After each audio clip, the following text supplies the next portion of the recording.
ensemble. Voyons maintenant le savoir-faire des éléments des FRC formés par les forces françaises de la Licorne.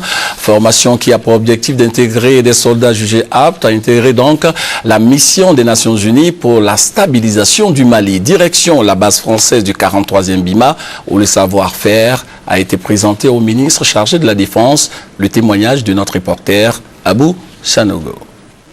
Formés par la force Licorne pendant 6 semaines, 170 militaires des forces républicaines de Côte d'Ivoire participent à un exercice de synthèse au camp de la Licorne à Port-Boué. Cet exercice a pour but de valider les savoir-faire acquis par les soldats ivoiriens au cours des différents détachements d'instruction opérationnelle menés par la Licorne durant les mois d'août et de septembre 2013. Connaissance du théâtre, combat, secourisme au combat, contrôle de foule, tir au combat collectif, formation du peloton de réaction rapide.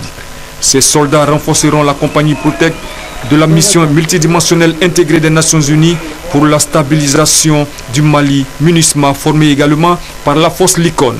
J'ai été impressionné par la manière dont vous avez montré pendant cette démonstration tout ce que vous avez appris au contact des soldats français. Et n'oubliez pas que vous le faites au service de la paix et au service de la sécurité des populations. Le ministre chargé de la Défense, Paul Kofi Kofi, salue la coopération ivoiro-française dans le domaine de la sécurité et de la formation des soldats ivoiriens. Je voudrais vous souhaiter une bonne mission au Mali. Vous êtes des militaires, c'est la discipline qui est votre fer de lance. Respectez les autorités militaires, les autorités politiques du pays. Respectez les populations, pas des actions. Soulevez haut le drapeau de la Côte d'Ivoire et qu'on ne dise pas qu'un soldat ivoirien a posé un acte répréhensible. Cette compagnie est composée de militaires ivoiriens issus de 2 sections du bataillon d'infanterie de Daloa, une section du bataillon des commandos parachutistes et une section du bataillon blindé d'Abidjan.